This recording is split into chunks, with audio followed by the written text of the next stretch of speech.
Hi, and welcome to the Tealand Knits knitting podcast. I'm Natasha. I'm originally from the UK, but I'm living on a tropical island called Sri Lanka with my husband Bob. And this is the third episode of the podcast, so I'm going to refer to my notes. The first thing I put is what I'm drinking. I am currently just having a glass of water. I put this on the list because I know a lot of knitters like to talk about the nice tea and coffee that they have. I just generally tend to have the same thing, water, tea and coffee, and it's just sort of boring English tea, just the same blend all the time. But I'm putting this in for that one day where I'm going to be drinking something really wonderful and typically like found in Sri Lanka or grown here, and then I'll be able to share something more interesting with you.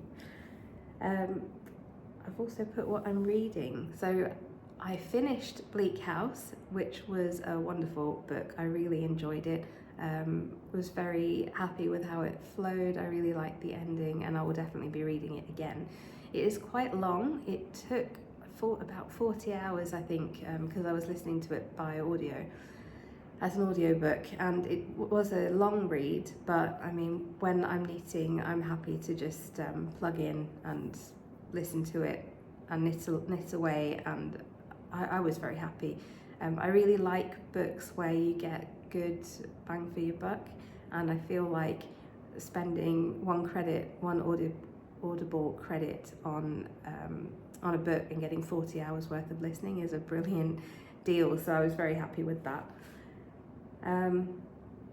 But yes, I thought today what I'd focus on, I will share my work in progress, my current work in progress, and some ideas that I'm coming up with for future patterns that I'll be knitting. But I did think today I'd just talk a little bit for anyone that isn't currently knitting and would love to get started and just don't know where to start. I thought I'd go into that a little bit. And I thought I'd also answer some questions on the podcast as they come up. I have had some viewers' feedback and questions, so I'll be sharing one of those today. And I'm also going to try and do a little section on how to read your knitting. As you will have heard me say on the last couple of episodes that I've released, I really love reading knitting. I think when we know how to look at our knitting and see where we've got to, we can look at our physical product in front of us and then compare it to the pattern. It just takes a lot of the stress work and the guesswork out of knitting. Stress. Takes a lot of the stress and guesswork out of the knitting project, and it just makes everything go a lot smoother, and it makes us want to knit more because it's not something that's just, clogging up the brain cells, and we just need to put it down so that we can calm down. So let's get started. I would also just like to share a little bit at the end about Sri Lanka, another little segment about this beautiful country. So I'm going to share my work in progress. So it's still the same project. It has been a very busy week. That's why I'm actually releasing this episode a bit late. I think I'm usually releasing them on a Friday, but we're a day late with that because I wasn't able to record yesterday because I've been out all week. I always knew this was going to be a very busy week, but the good thing is it meant that I got lots of knitting done because I was on the road a lot. So got quite a lot done, which I'm quite happy with. Because this is quite mindless knitting, because it's a lot of stockinette stitch, really. I like it because you do get the little cable in the middle, so you kind of, your mind's keeping up with the fact that you will be coming to a cable, and every second row I think it changes, the directions change, but it's very quick to memorize. So I quite enjoy knitting this because that tiny little bit of cable breaks up the I guess, the monotony for some of working stockinette stitch all the time. I don't mind it particularly personally, but I do understand that it can get a little bit, for some, it can get a little tedious just working stockinette stitch. But I think it's also a good idea if we have I like to have 2 projects ideally on the needles most of the time. Because if I have some colour work, for example, or something with more of an intricate stitch pattern as one project, and then I have something that's very simple that I can just work along with when I'm watching TV or listening to a book that I want to relax to, then that really helps. So I've found that this project has kind of satisfied that mindless knitting where I don't have to concentrate, I can have conversation and not worry that I'm going to mess up any stitch counts or any patterns, or I don't have to read a chart at the same time. But I think I will be trying some sort of colour work or some sort of pattern in future, so that I've got some something to break up the I guess the monotony of just knitting one stitch all the time. So I don't have any finished objects to share this week because I've been knitting on this all the time and haven't had time to do anything else. But yes, I wanted to talk about getting started with knitting. So a lot of you have said when you've been watching this that you either do knit but haven't knit for a while and you'd like to maybe start a project again. But some of you have said that you wish you could knit, that you think it's a great skill to have and it sounds like a lovely hobby, but you just don't know where to start. So for those people, I thought I'd talk a little bit about that, because of course knitting can look, any hobby, any skill rather, can look really daunting to a beginner or someone who has no idea about how you create that particular thing. For me, it's with painting. I think people who can draw and paint are incredible. I just really struggle with that, with anything like that. However, I know that following a tutorial, I'm amazed at what I can come up with if I just closely follow what somebody else does as they teach me how to do it. I'm not saying that makes that I've got any better, particularly at art, outside of the tutorial kind of learning method, but with knitting I do think it is a little different, for me anyway. So I would say if you would like to get started with knitting, the first thing is to just put away any preconceived ideas about how difficult it's going to be, whether you think you're going to be good at it or not, and also comparing yourself to others and what others can do. A lot of the time we look at something and we look at work from somebody who's very skilled at that craft, and we think, well, we're never going to be able to do that. But that's true if you are just starting out, that you're not going to achieve the same level of quality as somebody who has been knitting or painting or has had singing, vocal training, for example, for years, because we're just at the start. But with a little bit of practice every day and just being able to get used to what we're doing, we can very quickly make progress. And that's the same with knitting. So don't feel overwhelmed by the thought of it. I would say just get started. So I started learning how to knit in 2014. I think my sister was the first one who showed me how to actually knit, because she had learnt, and I just don't think I'd ever really thought about it before as something I could achieve or I could accomplish. But when she showed me how to do the knit stitch, I thought, oh, this looks really simple. There's a lot more to getting neat stitches, but just learning the initial method of how you create a knit stitch was a huge thing for me. So I learned how to do that stitch, and my sister and I didn't get to see each other all the time, so we weren't able to constantly work together on that. I looked on YouTube And I thought that the YouTube tutorials are amazing because the angle at which you can learn at, as in the sort of bird's eye view with the project in the direction that you're going to be knitting it, was brilliant. For me, as a bit of a visual learner, I was able to just see what was happening and just follow along. So that's how I started with the knitting process. I learned how to do the knit stitch, and then after that I learned how to do the purl stitch. And then, in my opinion, there's 4 things you really need to know about knitting. It's casting on, so getting the initial row of stitches onto your needles, the knit stitch, the purl stitch, and binding off or casting off, which is getting your knitting from the needles, off of the needles, into a project, a piece of work that you can hold in your hand without needles attached to it. I feel like if you know those 4 things, really you can do anything, because all knitting stitches are a variation really on the knit stitch and the purl stitch. Yeah, it's to me it feels like really it's that simple. But of course there are ways that you will need to get your knitting, you can get your knitting neater, you can get faster if you feel that it's very tedious because it's so slow.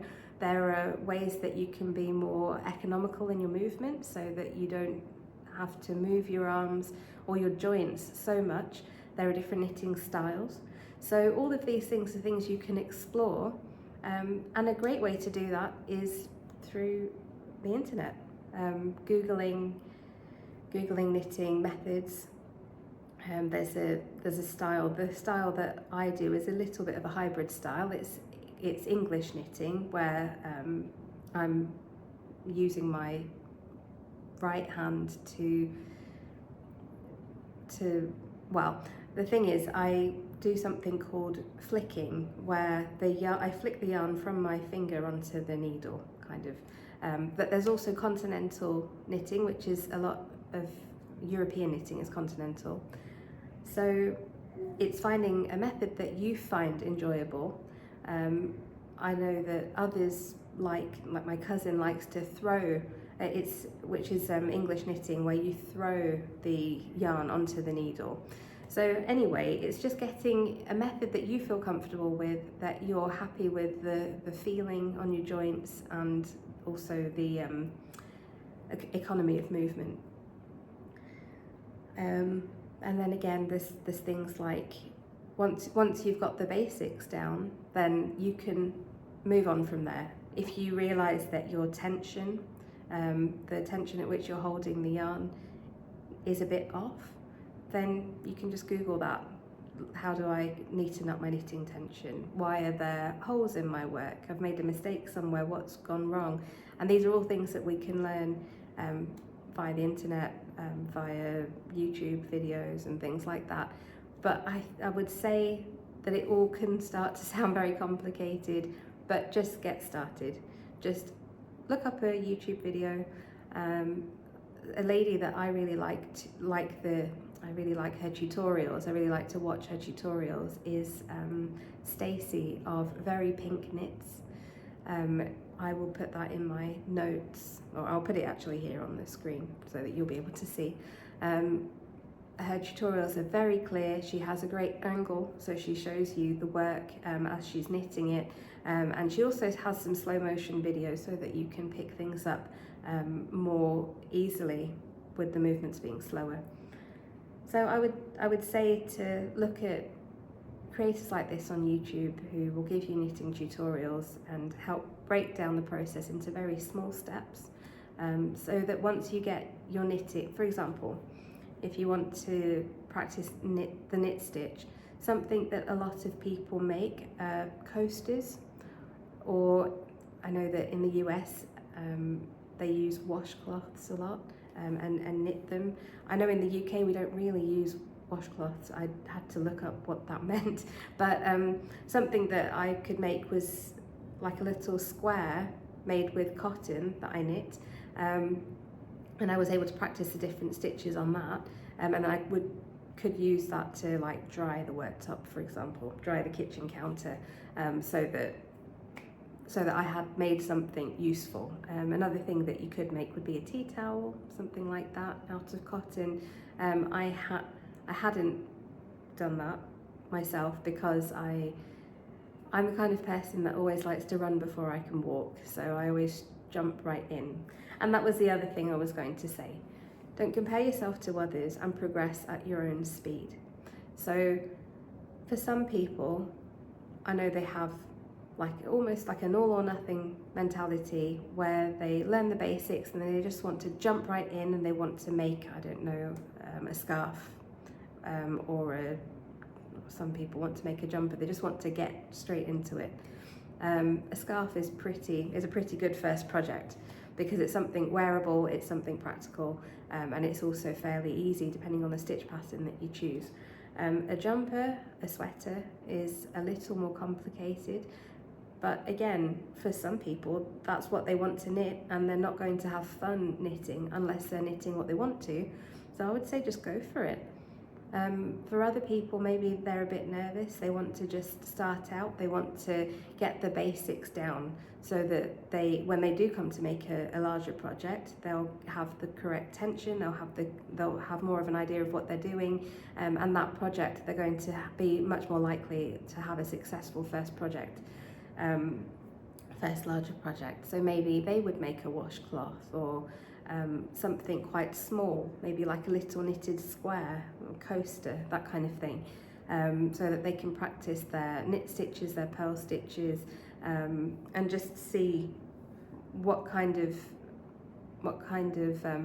weaknesses they have in their knitting. Maybe it's just trying to work out how not to add a yarn over or hole into your work, how to count your stitches every row just at the start to make sure that you're not adding or removing stitches, how to tink back, or how to knit, basically undo that row via knitting, so that you can get back to the right stitch count, that kind of thing. So some people will just knit a very small project before they jump into something bigger, and that's fine as well. Just go at your own pace. Don't feel that you have to follow anybody else's speed or way of knitting, the method that they use, their tension. Just do what feels right for you and comfortable, because in the end we want knitting to be something that's very relaxing to do and something that we want to do because it's therapeutic, not because it's stressful. So yes, so that's what I would say as to getting started.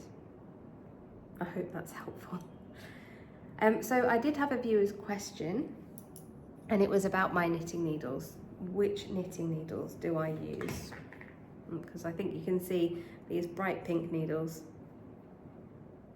on my project. So this is not a sponsored ad or anything, but it's just the answer to a viewer's question, and also just because I do love using these. So I am using Knitpro Zing interchangeable knitting needles, and in America those are branded as Knitter's Pride. So Knitter's Pride interchangeable knitting needles in the Zing line, because Knitter's Pride or Knitpro, they do lots of different lines of knitting needles. I can't remember. I think they do a basics range. They do a mindful range, and they do the Zing. They do lots of them, but I'm just going to focus on these ones. So the Zing knitting needles, I'm just going to find a little bit more information because I did look them up. So they are laser printed, which means that the size of the needle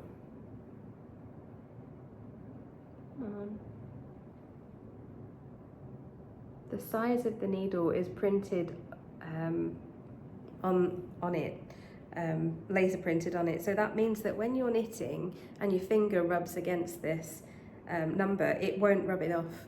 So you can always see what size the needles that you're knitting on are. That is so helpful, because I have had needles where the number has been printed on and it's quickly rubbed out, and then I always need to get I have like a little, let's see if I can find it. This is also from Knitpro. This was from an original set that I bought. That's it. It's like a needle sizer. So you just pop the knitting needle through that to check the size of it.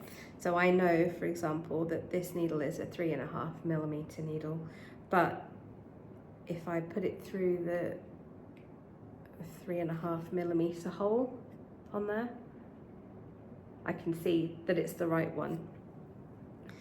So I like the fact that the Zing needles have the number laser printed onto them, and also that they are all different colours.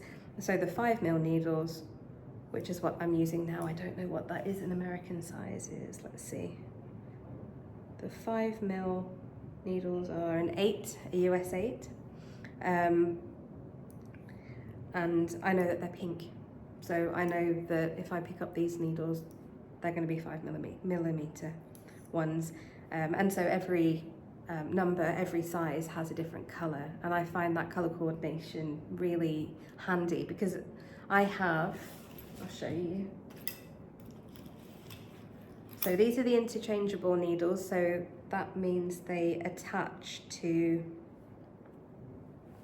a cord at this section, this metal section. So they'll attach to a cord. So at the moment they're unattached. This is what they look like. And they have like a little screw, or what's the word? They have a thread inside, and they screw onto a little post onto the needle. And then they create the length of needle that you want, because for some projects you'll want a very small circumference, like for a hat or for the beginning of a jumper, for the collar. But for other projects like this one, you'll want a really long cable and a long needle, because you're doing the circumference of a whole body, for example. But I've got these, which are the interchangeable needle tips. And then I've got these, which are the double pointed needle tips. So can you see they've got two?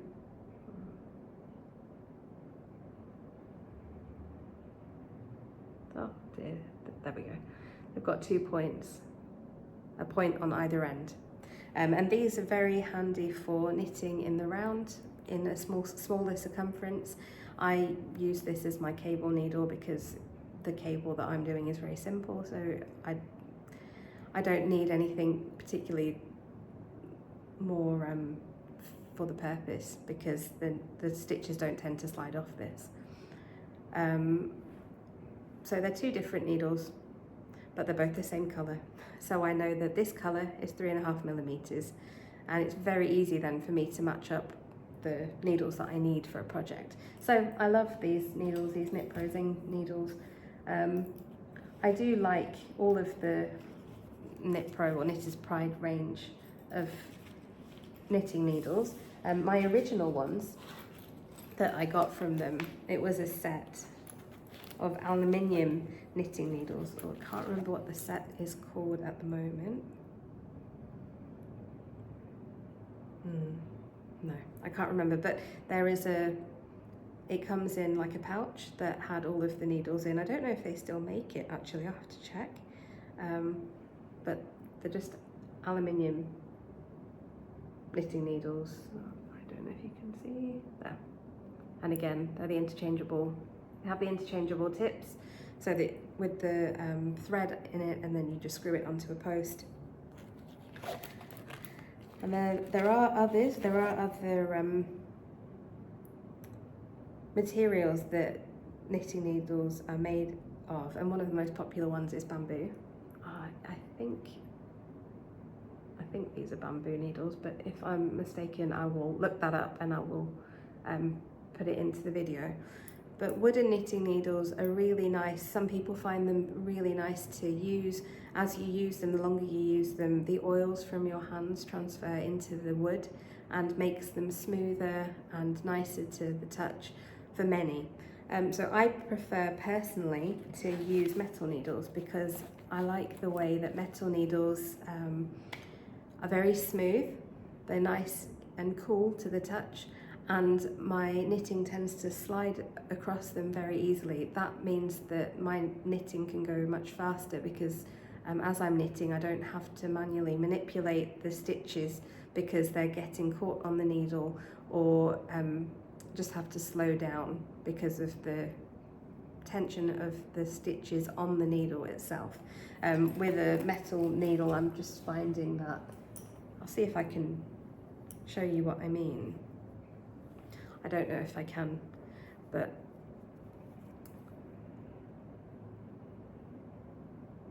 the stitches just move back and forth very easily on this needle when I'm knitting. So I like the speed of that. And I like the feel of them because the Zing interchangeable needles, let's see, they are manufactured in superior grade lightweight aluminium, and it says they provide a smooth glide for all yarns. And the colour is like, they feel different to me to just the plain aluminium ones that I have. I don't know if that's in my head or if they actually do feel different, but they just feel nice in the hand. So so those are the needles I use, the Knitpro Zing interchangeable circular knitting needles, or Knitter's Pride if you're in the US. And one thing I should have mentioned is they come in 2 lengths. So they come in like a standard length or a short length. I think the short length is 10 centimeters. I think whenever I look at this, there's always like a tiny bit of a difference in the description, but I'm going to go with what's on the Knitpro website for the EU market.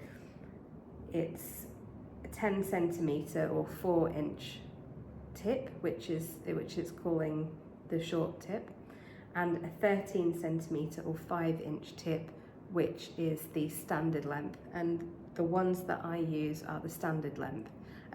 I like the fact that what it means is my hand, when I'm holding the needle, when I'm knitting, I have a very good amount of needle to grip onto. I'm sure that for others there are other reasons why they like knitting with the shorter needles, or maybe it's for the length as well. Like if they're knitting a smaller circumference like a hat, maybe having the shorter tips really helps. But personally I find at the moment, for what I use the needles for, I like the regular standard size. So those are the needles I like to use. So the last little segment I'm going to have here on knitting is about reading your knitting. Again, I just find that if we learn how to do these relatively simple but sometimes very difficult to execute tasks, if we learn how to do them well and more easily, then it will just make the whole knitting process much easier and less of a headache. So something that I would like to talk about is how to count your stitches more effectively. I know it sounds really obvious, like how you count stitches on a needle, but there is a way that you can, if you think about it, with knitting, you're knitting like a tube. Unless you're knitting flat, back and forth. If you're knitting in the round, you're knitting a tube. And if you're knitting flat, but you're going to attach these two things together, you are knitting a tube, essentially. And so if you think of the circumference of these tubes, they will all vary depending on the circumference of the body part that you're knitting for. So for example, when you're knitting a jumper, you're knitting the yoke, and the yoke comes from the neck, from the collar, all the way down your arm to just under your arm and the top of your bust. And that tube is going to progressively get much wider and you'll have more stitches on your needles than if you were just going to knit an arm, because you can do that with jumpers in a different construction. For example, if you were going to knit your jumper bottom up, you could knit the body bottom up, but then you have to knit, in some constructions, you knit the arms separately, and then you would knit the arms from the bottom up as well, and then you would attach everything onto the needle and then knit the yoke by decreasing rather than increasing. But anyway, the circumference of an arm is obviously much smaller than the circumference of your body. So you would want to make sure that the stitches that are on the needle, the number of stitches that are on your needles, is relative to the size of the body part that you're knitting on. So, for example, say that for the weight of yarn that you were using and the needle size you were using, you needed 80 stitches on your arm, for the arm. Well, you could count 80 stitches like this. You could just count,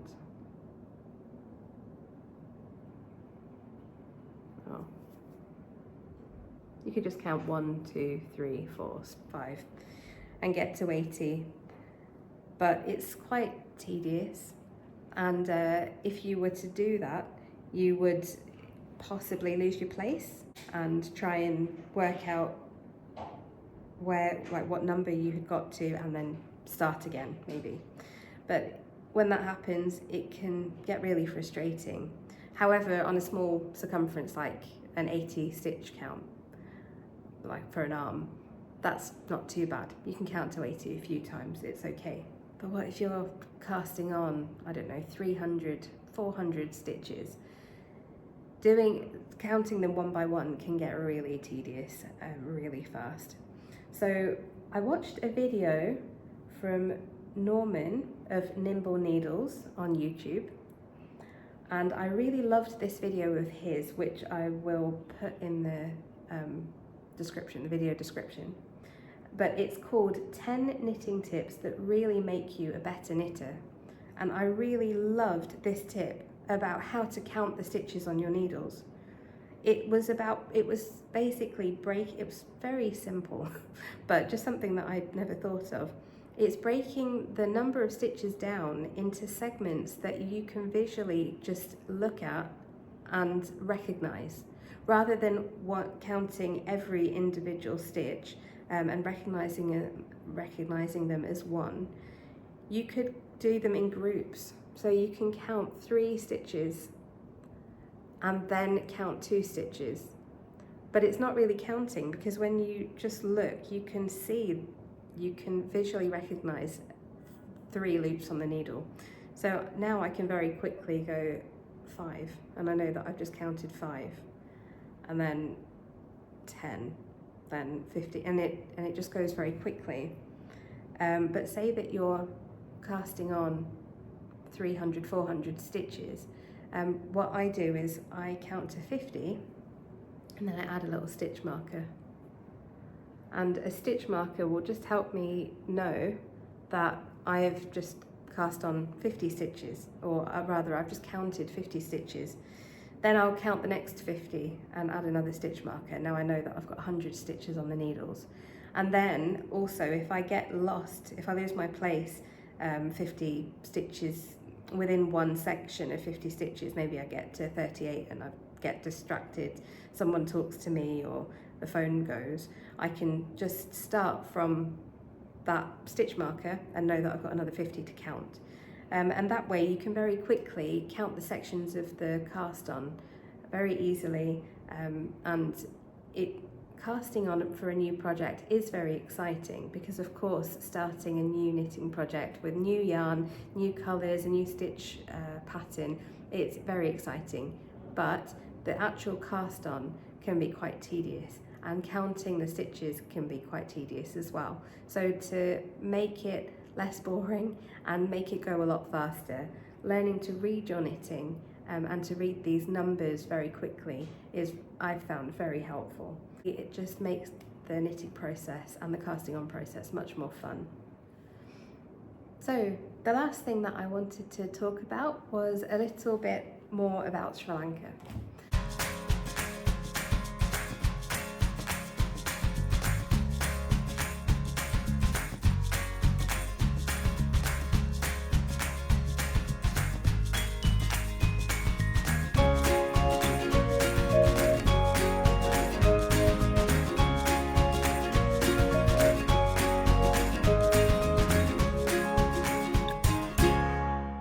Sri Lanka is a country of contrasts.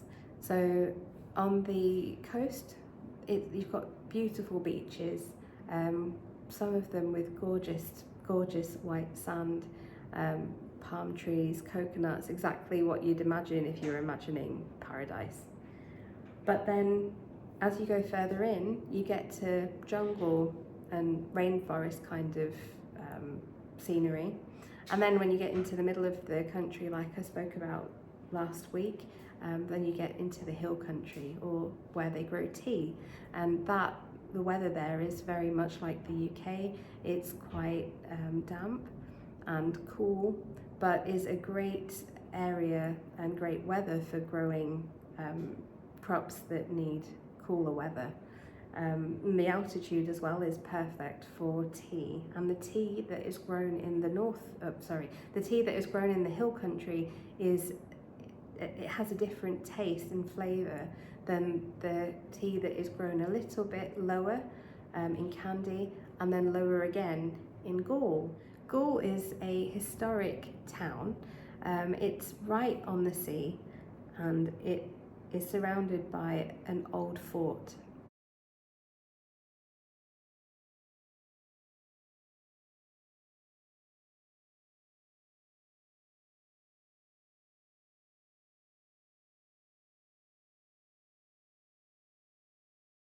So the fort was originally built, I think, in clay and wood by the Portuguese in the 1600s. And then when Sri Lanka was invaded by the Dutch, they took over the fort and they fortified it and built the beautiful buildings and the structure that we see today. And then is also some British influence from when the British took over from the Dutch later on. Galle is a wonderful place. It's a UNESCO World Heritage Site, and as you walk through the streets, you can feel how old the city is. Walking through and looking at the different buildings, looking at the old architecture. The dates are on some of the buildings, and you can really feel the history there. You can really imagine what it must have been like living there a few hundred years ago, and it's just a wonderful place to visit. Apart from the history, there's also wonderful places to view. So if you like taking photographs, Galle is an excellent place to do that. You can walk along the ramparts that were built by the Dutch. So if you walk along there, you've got the sea as like a sheer drop in front of you, but the pictures that you can take from there are just wonderful. And you get the sunset from the fort, where you just watch the sun setting directly into the sea. We really love it there. It's just one of our favourite places in the world. So I would recommend a visit there if you can. You've got history, you've got beautiful architecture, you've got gorgeous photo opportunities, and there's also great food dotted around the fort. There's lots of windy streets and little like curiosity shops. There's lots of places to get souvenirs, of course. For example, there's a shop that we really like called Stickmobiles. Stickmobiles sells posters and postcards, and they're mainly on a vintage theme. Some of them are old travel posters for the tourism industry, because Sri Lanka has been a tourist destination under its previous name as well, Ceylon, for many decades, really since colonial times, and there are some beautiful images and colours that are used in there. There's some really lovely imagery that is used that we really love, and we've bought posters and things from there as gifts for people before and have had up on our walls as well. So yeah, definitely worth a visit there. And it doesn't take very long to get there from Colombo, maybe a couple of hours, 2.5 hours down the highway. There's a rest stop along the way. So really it's a very comfortable journey, and once you get there, it will blow you away. So I really recommend Galle. Okay, so that's everything from me for this week. I have thought a little bit about what I'd like to discuss next week, and one of those topics is how we can knit on a budget. So I'll have some tips and tricks on how we can do that, and that's a subject that's close to my heart as well. So I'll share everything that I've learned on that with you. But otherwise, have a great week. Thank you very much for joining me, and I'll see you again soon. Bye!